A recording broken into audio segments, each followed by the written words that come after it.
Thank you for joining us today on Earthfile. Welcome to the program. I'm Ayola Kasim.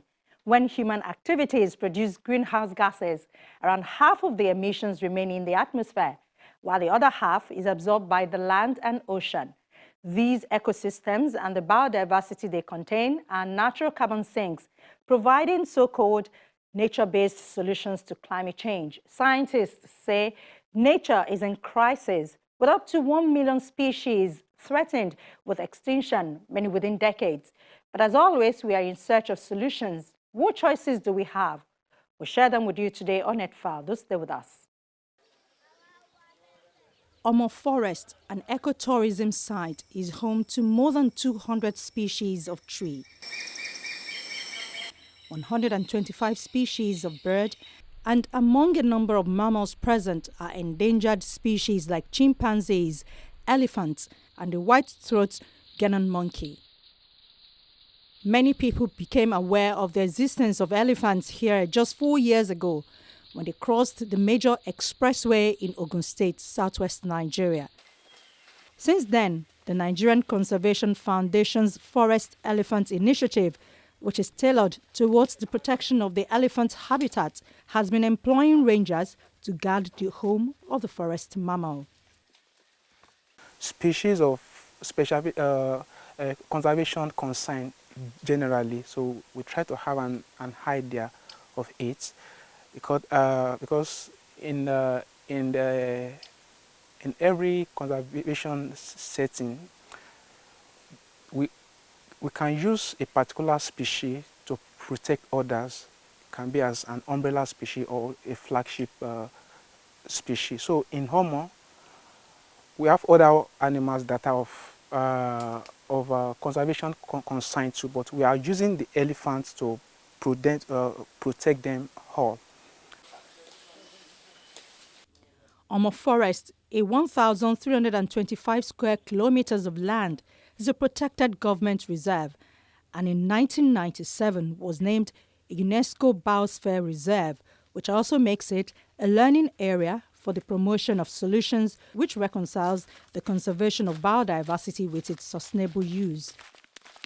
But for those doing the conservation work, it is a tough task. Human activities are destroying the forest, making the flora and fauna here disappear faster than they can replenish. We are not connecting what we are doing with the environment, because if somebody knows that you are going into a pristine forest to clear the environment, to clear the forest, you know that we're having a pristine habitat to go and clear the forest. If you know that by doing that you are going to expose us, but people just want to get the immediate gain from it. And by getting the immediate gain, they pocket it, they don't care what happens afterwards.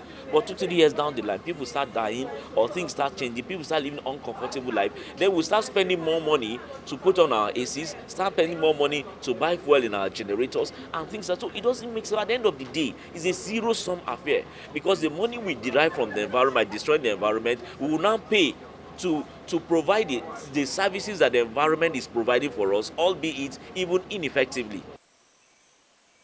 This is happening despite Nigeria's Conservation Foundation's efforts. Since April 2018, the NCF has been campaigning for the protection of the forest. By so doing, they are saving the home of the elephants in Omo Forest Reserve. But they have a very difficult task. Many have become rich exploiting the forest, and they are not willing to give it all up. We can conquer whatever it is if we are determined to. And that is why also we normally advocate for carrot and stick approach, because there are some people, we have laws, and that's why we have laws to be able to protect, because the human nature will always be deviant.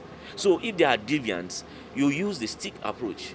But the people who are not deviant, then use the carrot approach. So it has to be a carrot and stick approach to ensure that we have this balance. So people need to be whipped into line for those who are not doing what they ought to do. That's why there are laws. Laws are there to protect us, to guide us so that we don't self-destruct. It's not only about the environment. That's why you cannot murder your neighbor. those laws are there to protect each and everyone, to protect me from you, to protect you from me. But there are some deviants, and when they do what they are not supposed to do, the law is there to take its course. And that is why we should always try to see what we can do to ensure that we are protecting the environment, and we are protecting the environment to protect us, and also protecting ourselves from ourselves, so that we don't destroy the environment, so that the environment don't come around to bite us. From 2001 to 2021, Nigeria lost 1.14 million hectares of tree cover, equivalent to 11% decrease in tree cover since 2000 and equal to 587 million tons of carbon dioxide emissions, according to Global Forest Watch, a platform that provides data and monitors forests. Cutting down trees for logging, opening up farmland, or to feed energy demand for a growing population is putting pressure on Nigeria's natural forests. President Muhammadu Buhari told a COP15 meeting in Abidjan, Côte d'Ivoire, on May 9, 2022, that Nigeria had established a National Forestry Trust Fund to help regenerate the country's forests. That may not be enough, as the country loses forests at a faster pace. The loss of trees is what logger Oluwakomiyo knows so well, especially as he complains about the limited number of trees available to be cut down. But his priority is to eke out a living. As he heads to the forest with his family and dog, he says there are now too many loggers, all jostling for fewer trees. I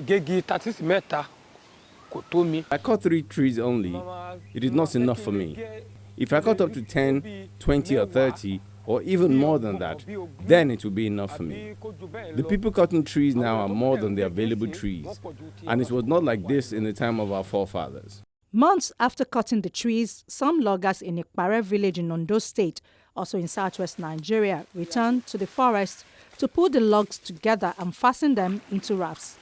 Here, they have put together money to hire a tugboat to pull the rafts containing more than 40 logs through creeks and rivers from Ondo State to Lagos. Makeshift shelters on the rafts are made from wood and help shield them from the weather. Food is shared while they belt out local folk songs to lift spirits. The logs will be transported via creeks and rivers all the way to Nigeria's commercial capital, Lagos. Logging has helped me be a good citizen. If not, I would have been carrying charms and terrorizing everyone. So doing this business has helped me become a good citizen.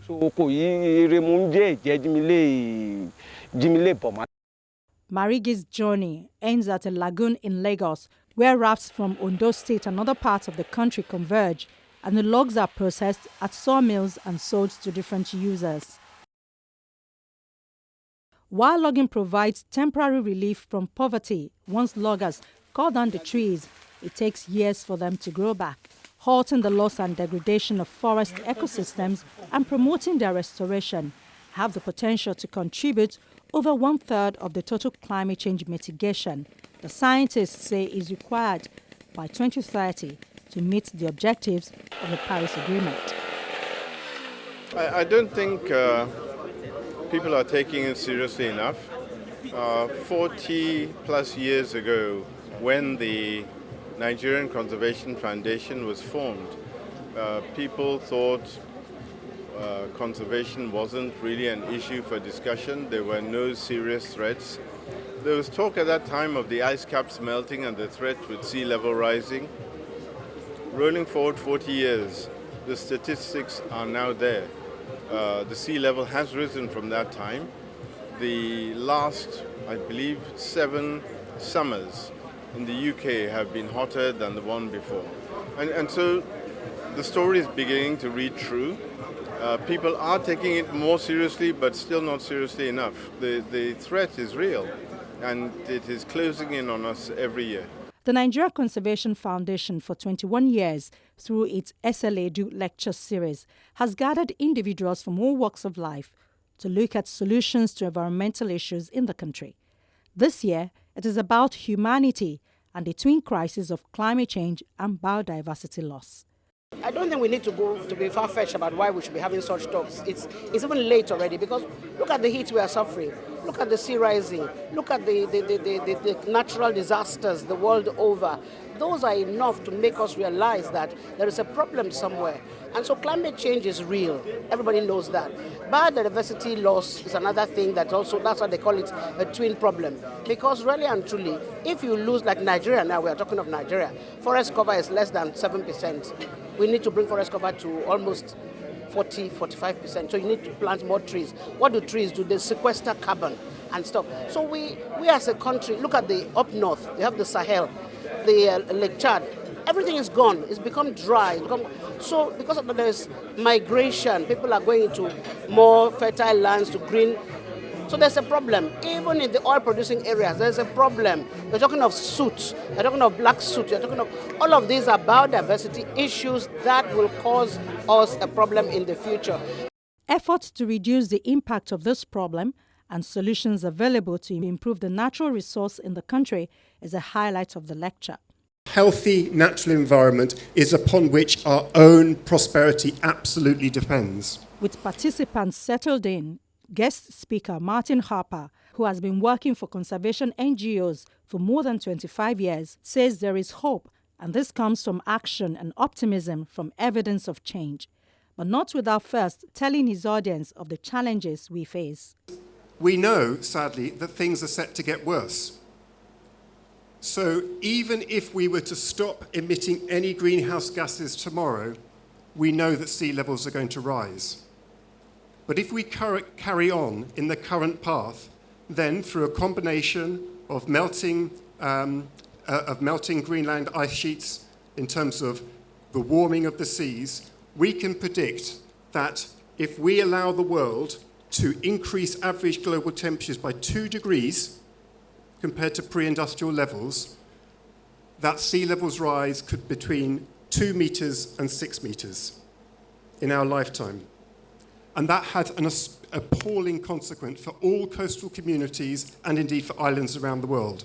So that is what is at stake. And that is not all. Citing the Living Planet report, it was revealed that there has been 69% decline in the average change in relative abundance of almost 32,000 populations of 5,230 species since 1970. And while narrowing it down to birds, 49% of bird species worldwide have declining populations. 1 in 8 are threatened with extinction, and at least 187 species are confirmed or suspected to have gone extinct since 1500. But the other thing about wild birds is that in many ways they are indicators about what's happening to the rest of the natural world. In many ways they are like the canaries of the coal mine.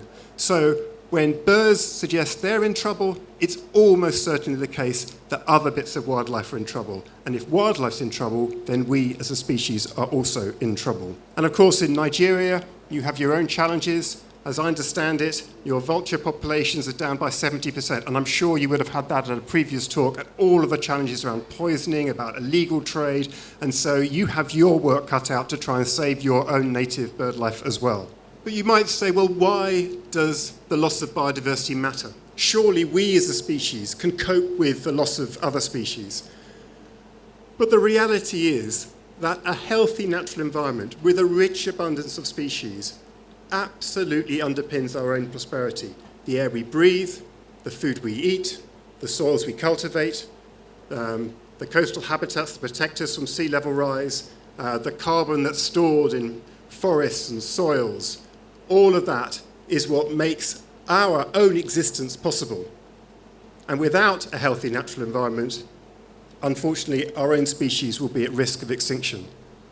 As a healthy biosphere underpins our economy, society, and our existence, the message is it is our job to make sure it is protected. Experts tell us that the biggest threat to biodiversity to date has been the way humans have reshaped natural habitats to make way for farmland or to obtain natural resources. But as climate change worsens, it will have a growing impact on ecosystems. The main direct cause of biodiversity loss is land use change, primarily for large-scale food production, which drives an estimated 30% of biodiversity decline globally.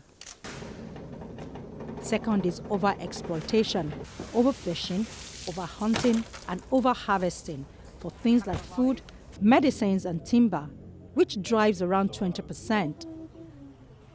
Climate change is the third most significant direct driver of biodiversity loss, which scientists say, together with pollution, accounts for 14%. Invasive alien species account for 11%.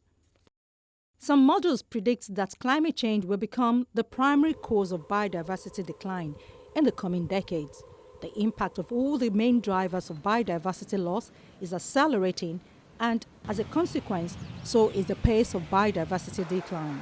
The thing is that by protecting and managing and restoring nature, you can make a difference to climate change. There was a paper published in Nature quite recently which essentially demonstrated that a contribution by protecting, managing, restoring nature can deliver something like 10 million gigatons of carbon dioxide. I have no idea how you conceptualize that, but it's a lot. And what they basically say is that if we are to increase the protection of our habitats important for carbon, if we improve the management of the land, and if we restore nature, then it's possible that we will reduce peak global temperature rises by about 0.1 and about 0.3 degrees centigrade.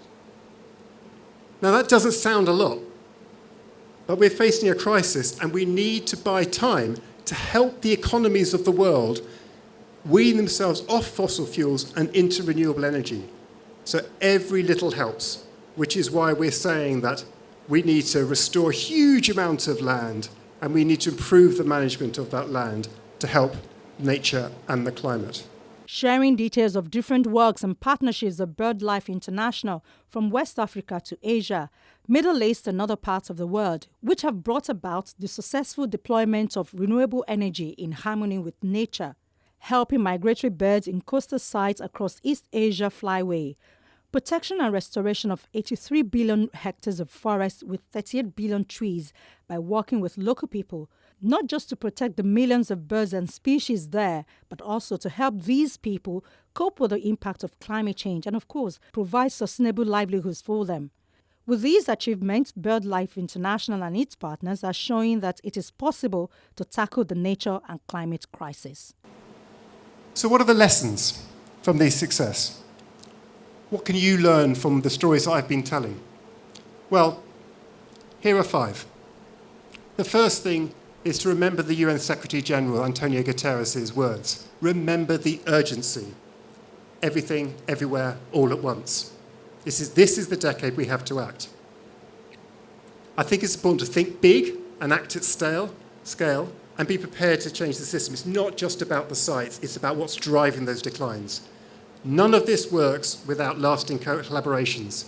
Businesses, governments, funders, and especially local communities. It does not work without that. And for us, our science is what drives our action. It gives us confidence, we've got the answers, and it also gives us the creativity to find solutions. And as I've been saying throughout this whole talk, my belief is the success that we can demonstrate can actually drive more action from others. But for real hope and real optimism, all of us have to play our part. And to my mind, that means action by governments. They've been signing up to these global commitments, whether it's a global biodiversity framework or the Climate Change Convention. And the job of the governments is to basically translate those commitments into laws and policies. At the national level, countries are, of course, expected to take actions commensurate with the peculiar needs of their nation states. We have to look at it again, pari passu, with where we are today. That's why I'm saying that the oil industry in the country today cannot sit back and then fold its arm. Neither can the corporation sit back and fold its arm. We must work in consonance to say, yes, we agree. Yes, maybe LNG also produces methane. How do you go about solving that and making it acceptable that it is good and clean energy for the world? We can't just say they will have to take it. No, they will not have to take it because the world is moving. At the end of the day, you'll be left with your crude oil, with your gas, with your whatever, and nobody's taking it. So what does it become? Zero. Then you cannot even afford the clean energy. You cannot even afford the buses. You cannot even afford the electric buses and the electric cars and whatever. Your diesel vehicles will also become crap. Servicing parts will not be available. So you will be, it will be worse than dark ages, and I pray not. So the sooner we get to this discussion, people realize that this discussion we are having is not just for blah, blah, blah, blah, blah. No, it's for real.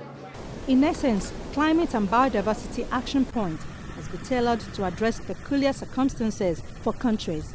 At the regional level, the African Union understood this, and so the development of the African Union Climate Change and Resilient Development Strategy and Action Plan from 2022 to 2032. There is what I refer to, if you permit me, as the triplets of Rio Convention. And these triplets are climate change, biodiversity, and desertification. Because you see, all these things play together. You know, one playing one role or the other and impacting on the other. So because of this, I refer to it as the triplets of Rio Convention. And that's, what is it all about? It has all been about the impact on humanity. How, if you don't take, we're all struggling with the direct impact of climate change. We also know that when biodiversity is altered, we talked about the birds, the plants, the animals, sometimes we do some things not knowing that these things are helping our, humanity, our livelihood. Then you talk about desertification that is coming, destroying the areas, particularly in Nigeria here, which is part of, we are feeling the impact of what is coming up from the Sahel region. And we have seen how that has affected the farmers' headers, clashes, and the drying up of Lake Chad. And of course, you see that we have the National Great Green Wall. The reason we are doing that across 11 states, covering about 1,350 kilometers, is because it impacts strongly on what you refer to now as whatever effort we are making for livelihood. And do not forget that when this is so strong, it leads to forced migration, and with the security implication that I just talked about on that resolution. The writers of the Nigerians Climate Change Act 2021 say it was drafted bearing in mind the peculiarities of problems in Nigeria and what works for us. A clear example is the establishment of the National Council on Climate Change, headed by the President. Now we have a direction. Now we also have this National Council on Climate Change reporting, one, to the council when they meet, and then two, to the National Assembly committees. Such a thing never existed for an umbrella body that is there. You know, when I was speaking before, I talked about what I have coined to be peer jealousy, where individuals do not allow others, particularly peers. When you ask one peer or one minister or commissioner to be on top of others to drive a process, sometimes that person is sabotaged quietly, to a point where nothing comes out of it. But in this case, if Mr. President appointed you as a minister and you fail to do something that is intended to achieve the overall objective, Mr. President is at liberty to even remove you from that ministerial position. From that law, Section 26, we have provided that this climate change should be incorporated into our curriculum from primary school to the university. So when a government comes and focuses on this thing and gets the Minister of Education and Minister of Information to create the awareness, we are going to have the opportunity to move in the right direction. Awareness is required. We have a lot of youths who are rearing to go. They just need an opportunity and to be properly directed. With the opportunities the Nigeria Climate Change Act presents, experts are saying its full implementation will usher in a new Nigeria built on the principles of sustainable, clean, and green economic growth.